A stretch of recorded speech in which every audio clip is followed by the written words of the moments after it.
各位观众朋友们，大家好，欢迎收看9月4号的南方特搜报，我是黄志玲。疫情降为2级警戒以后，为了迎接长辈回到社区据点，社会局在符合防疫管理的规定之下，开办了社区剧场的课程。活动第一站就来到北区永祥社区，透过演戏的方式，让阿公阿嬷参与活动，场面相当热烈。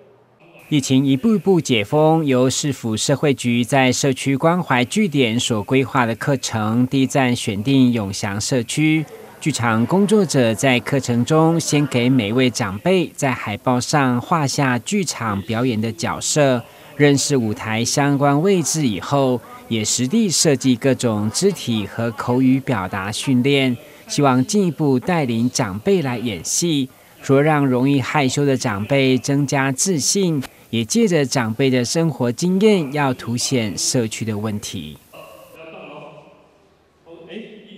好可怕哦！蟑螂好可怕！老虎来了！老虎来了！狼来了！狼来了！你手可以伸出去蹲，然后手指头打开。狼来了！狼来了！不要过来！嘿，对，语台，一句台词，一句话。来这里上课好开心哦！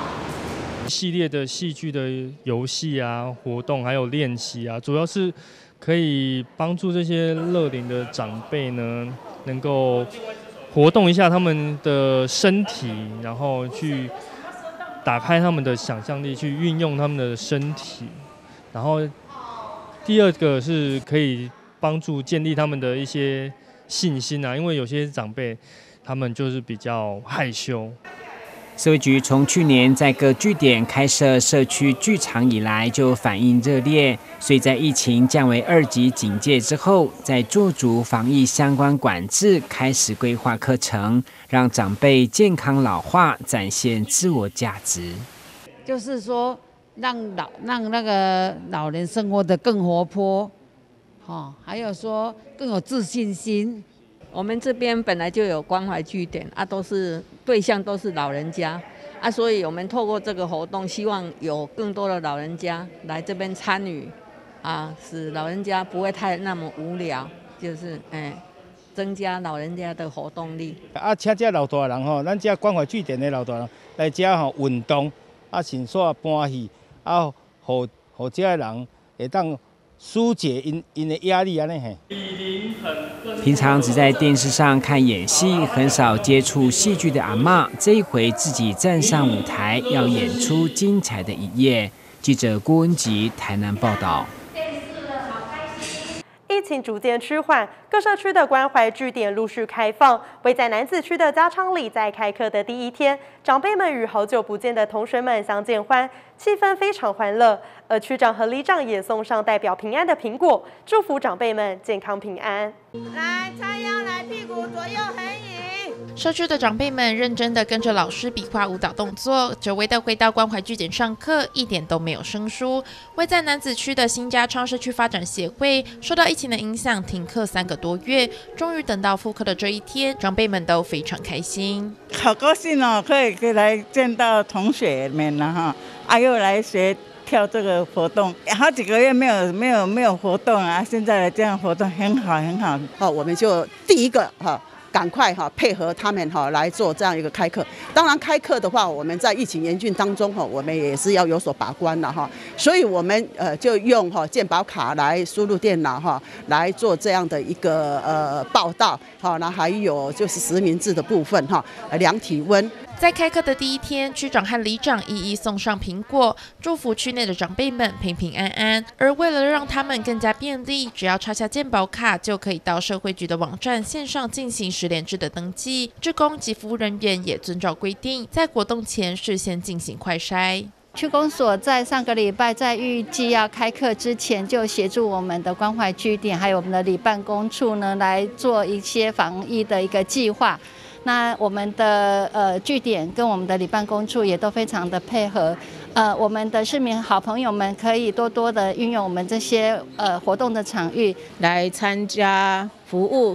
的这些工作人员，要先做打疫苗满14天以外，那也要先公费的快筛。那另外一个部分就是回到我们的公共空间这个教室以后，也要符合人数的降载，还有就是在上课的过程，长辈跟讲师还有志工都要维持社交距离。现在的课程纯粹就是一些个人可以独立操作完，跟着老师一起来操作的健促的课程或是手工艺的课程。随着疫情逐渐趋缓，各地的关怀据点都陆续开放。高雄市社会局也尽全力协助各关怀站都能顺利重启，让长辈们能在安全的环境下上课，并且以便当取代共餐，用不同的形式持续提供服务。记者张世明、林嘉义高雄报道。抢攻防疫降级的亲子旅游行程，香格里拉台南远东大饭店结合台湾原创动漫电影《小猫巴克里》，从即日起到9月底为止，推出亲子度假主题房专案，吸引不少亲子家庭的目光。在国际上得奖连连的台湾原创动漫电影《小猫巴克里》，导演就是出生在台南的邱立伟，他在今年年初回到台南开展，获得许多好评。香格里拉台南远东大饭店再度邀请小猫巴克里合作，推出住房专案，吸引不少影迷消费者上。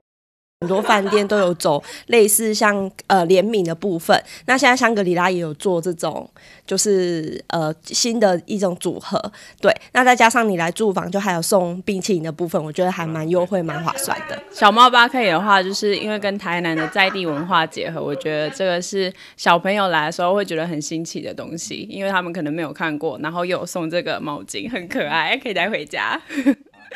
来住房的消费者，饭店除了请吃冰淇淋以外，还会送出小猫巴克里的毛巾，有住有吃又有送的住房专案，现在只要用29折的超级优惠就能享受到。此次是跟兔子创意股份有限公司合作，那我们将邱立伟导演的经典之作《小猫巴克里》带进我们饭店之中。那楼下1楼大厅呢，更是有就是在电影里面的台南的经典的街景啊，我们把它融合进来。那房间的话，我们有设计成小猫巴克里的主题房，非常吸睛可爱。那这个专案呢，我们就是平均每晚一般的房型15坪的尊荣客房，那2位入住呢，可以再加2位12岁以下的小朋友是免费入住的。那我们会平均每晚是3588元。那另外加价999呢，就可以升等到小猫巴克里的主题房型。随着疫情降温，大家可以出来活动，许多家庭都开始在规划度假行程。饭店业者顺势推出超优惠主题住房专案，要来率先抢占防疫降级后的旅游人潮。记者张硕维台南报道。铁路地下化完成后所腾空的廊带，经过市府积极争取，中央核定批设为绿色景观园道，总面积约为71公顷。在防疫期间，市府持续推动建设，左营计划完工后，将消弭铁道两侧长年以来的隔阂，缝合都市纹理，焕然一新的景观将促成新旧社区的发展。绿廊道左营计划除了将原左营车站地下化，并新增内围车站。往南可衔接至美术馆站及环状轻轨，区内的自行车道北从莲池潭自行车天桥下开始，往南则衔接高雄与凤山计划，直到凤山，可带动沿线都市发展，并加速商业、休闲、观光产业成长。其实我们左营计划区在今年的7月16，整个都已经开放给民众使用，已经完工了。那从北到南北边的崇德路到南边的明诚路总长有2.5公里，那中间有相当多大大小小的公园广场设施。那现在晚上也越来越多的民众在那边活动休憩，骑脚踏车，大大小小、老老少少都在那边。对，整个是一个非常通透而且带状的长形的公园绿带。为保留在地历史脉络，也将轨道元素在园道内重现。保存岛式月台及轨道等文化设施，重现旧城古道风情，提供周边社区民众慢活游憩的需求。左营绿园道主要新庄子路打通到胜利路，还有美术北山路打通到民传路这2个部分，会是融合新旧部落的一个非常重要的一个点那我们也知道，以前旧部落的部分跟就是九如四路那一带跟美术馆这一边。那目前这些道路的打通啊，通到果贸市场或者是内围市场那一边，那一边的要过来美术馆这一边休憩活动，就越来越频繁的互动。那我想要完全融合，可能还要再数十年，但是以目前人与人的互动跟交通之间已经越来越顺利。左营计划全长2.5公里，总面积30.8万平方公尺，包含左营内为2座车站，从崇德路至明诚四路直行。自106年筹办争取经费，108年底发包。在新冠肺炎疫情警戒以来，施工团队在遵守防疫规定下，全力施作完工。全区已开放供民众使用。记者李正道高雄报道。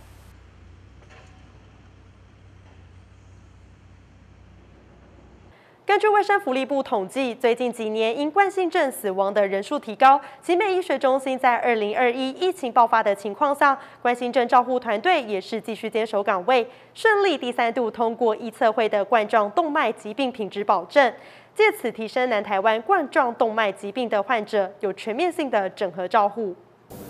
奇美医学中心在2014年第一次参加医测会的冠状动脉疾病品质认证，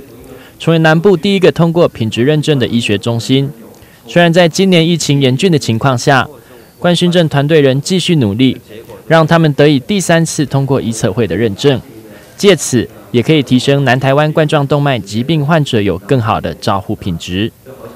这个认证其实实质上的意义就是，第一个呢，就是整合我们自己医院这个团队里面的各方面的一些专业的一些力量去整合，为了这些心血管病的病患呢，会获得更全面、更完整这个品质更好的一个治疗这样子，所以给予我们呢，就是这个团队呢一些正向的一些鼓励啦，然后也给予这个病人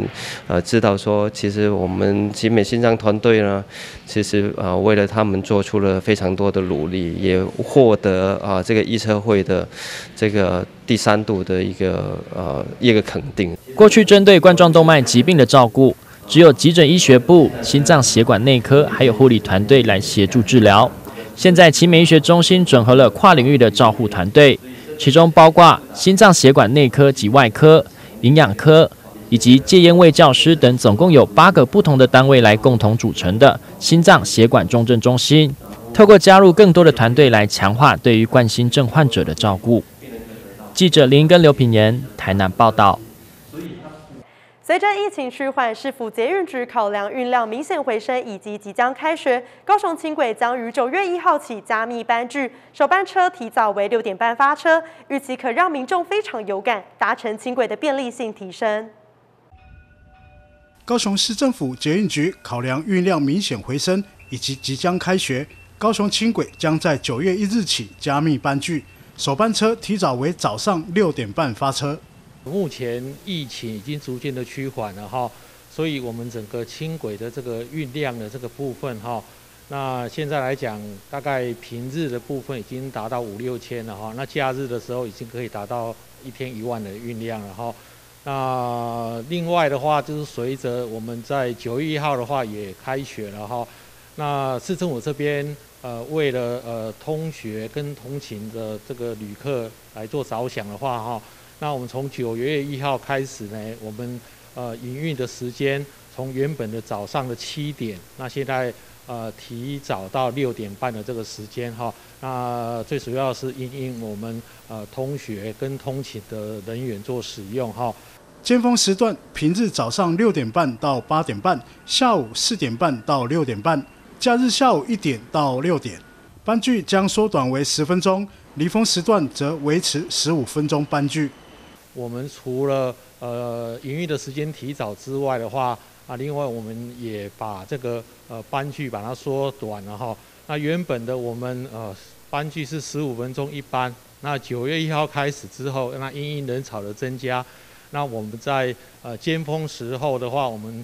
把班距缩短到10分钟一班哦。那尖峰的话就是早上的6点30分到8点30分。然后下午的4点30分到6点30分，那假日的话就是下午的这个1点到6点的时间哦。这一段时间的话，我们的这个班距的话，都会有15分钟，然后缩短成10分钟的这个班距的这个部分哈。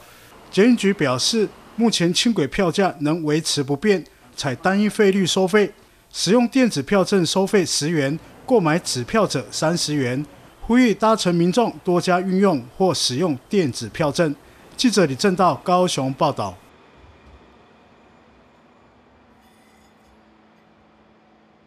因为疫情关系，民众捐给社福团体的捐款减少许多。创世基金会台南分院与麻豆果农合作义卖自救，推出1200盒公益文旦月饼礼盒，但目前只卖出30%左右。网红 Basil 得知消息后，25号也特别来协助义卖。今年社福团体普遍受到疫情影响，捐款减少许多。创世台南院与在地小农合作，推出公益礼盒自救。25日的义卖活动，议员陈秋红、立委林俊宪服务处与知名网红 Basil 共同来协助义卖，希望能够达到1200盒这个目标。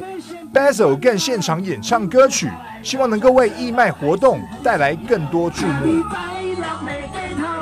卖小手行透透，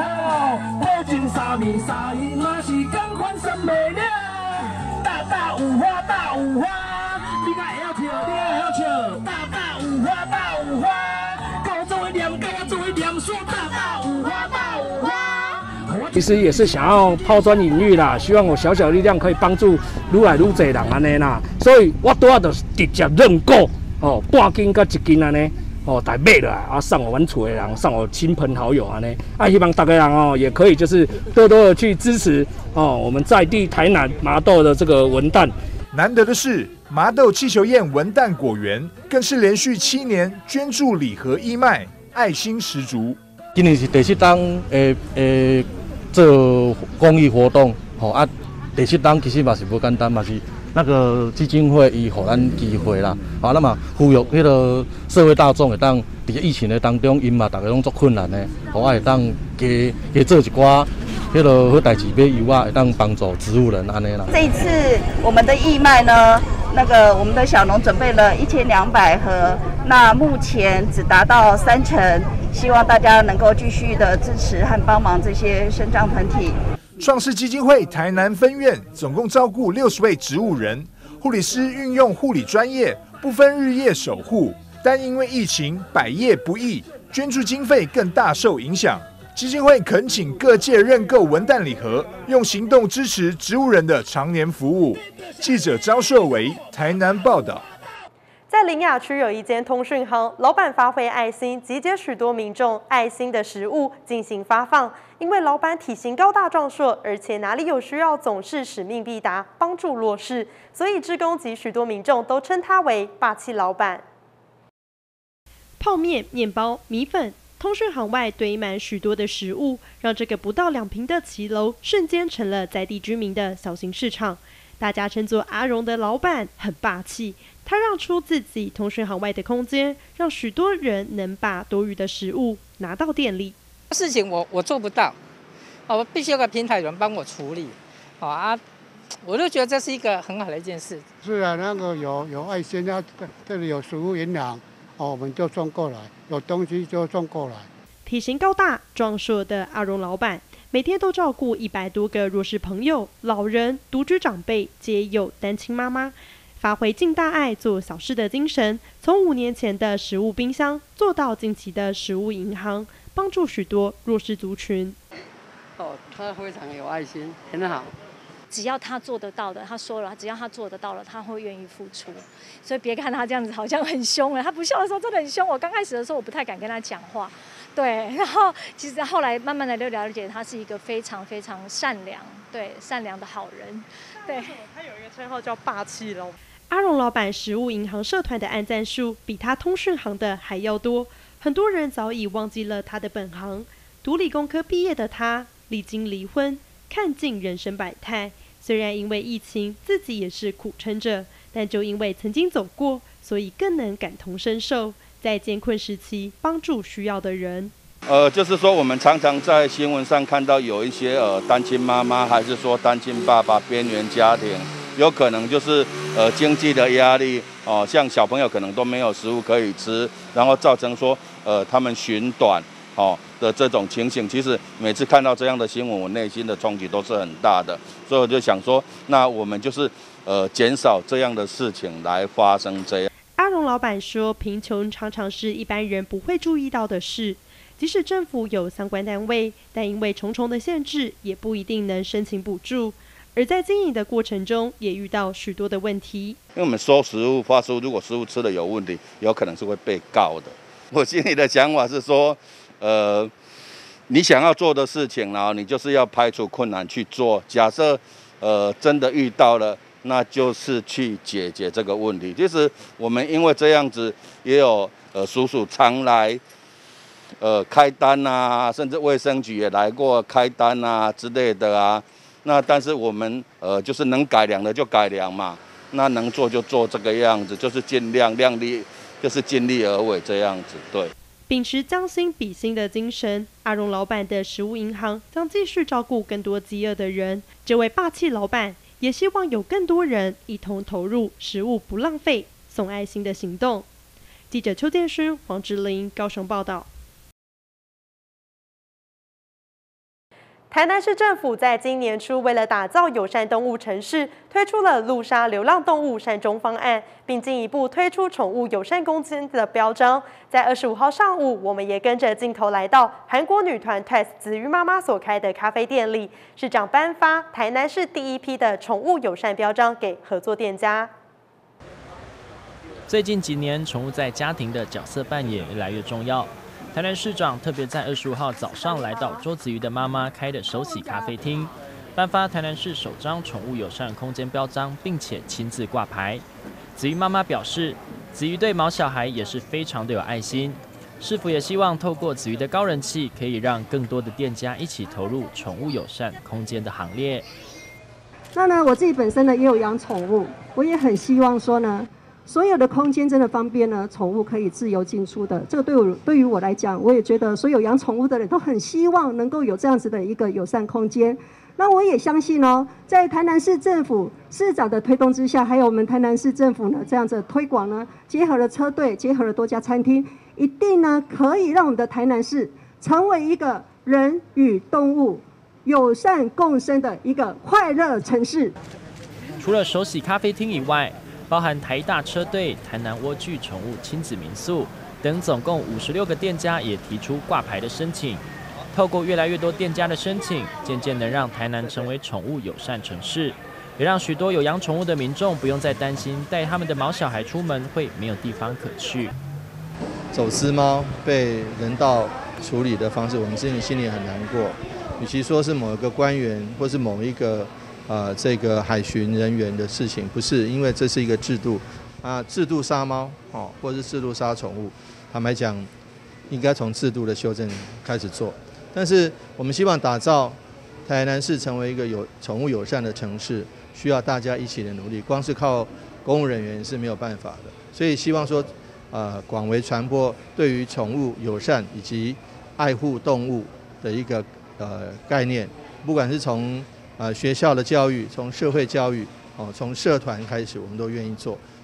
最后，我们跟着镜头来到咖啡厅里面，可以看到室内的环境宽敞舒适，搭配着丰富的餐点，非常适合让民众带着宠物来享受悠闲的午后。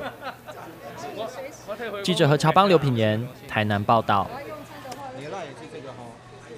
由中嘉宽屏青联港都有线电视所举办的小小主播夏令营第2梯次在上周日圆满落幕。每位小学员在接受2天的记者工作训练后，都成功站上主播台。只是今年因为疫情的关系，学员们上课都需全程戴上口罩，成果发表会也改采线上直播。不过，参与的学生和家长们都对这次的活动相当肯定。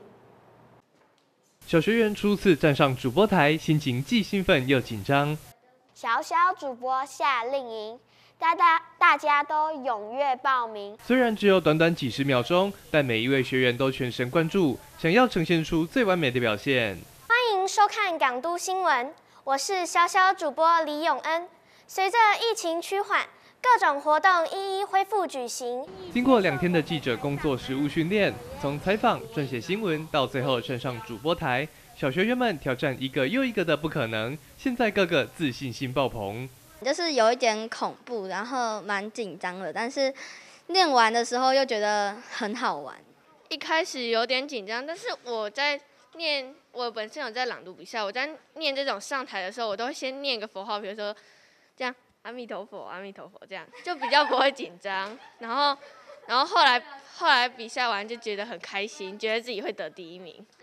受到疫情的影响，今年的成果发表会特别改成线上直播，让无法参与的家长也能在线上看到孩子们的精彩演出。青年港都有线电视总经理特别肯定今年参与的学童表现，因此亲自出席颁发结业证书。其中针对几位出世提升、表现亮眼的学员，更特别给予肯定。我觉得我这次表现还不错啊，然后主播奖要学习的东西就是怎么写主播稿，然后在镜头面前要很勇敢。我以后想当主播，得到这个主播奖非常的开心。我觉得很惊讶因为这次明明参加主播营有那么多人，然后天公杯就竟然选中我。那每一个作品呢，其实都做得非常算很认真的投入哦。那整个新闻制作哦，不论是从这个记者的采访包括到主播的播报新闻这方面呢，我看小朋友的表现其实都不错哈。所以这个梯次的小朋友的表现非常好，所以在这边只能说一个赞哦，非常赞。中嘉宽频庆典港都有线电视身为地方媒体，常年善尽地方企业责任，积极投入对学童的媒体识读教育。2梯次的主播营，精心安排各项实作课程，让大家更认识电视新闻，也在学员们心中留下一段难忘的暑假回忆。记者高雄综合报道。以上就是今天的南方特搜报，感谢您的收看，我是黄志玲，祝您平安顺心，我们下次见。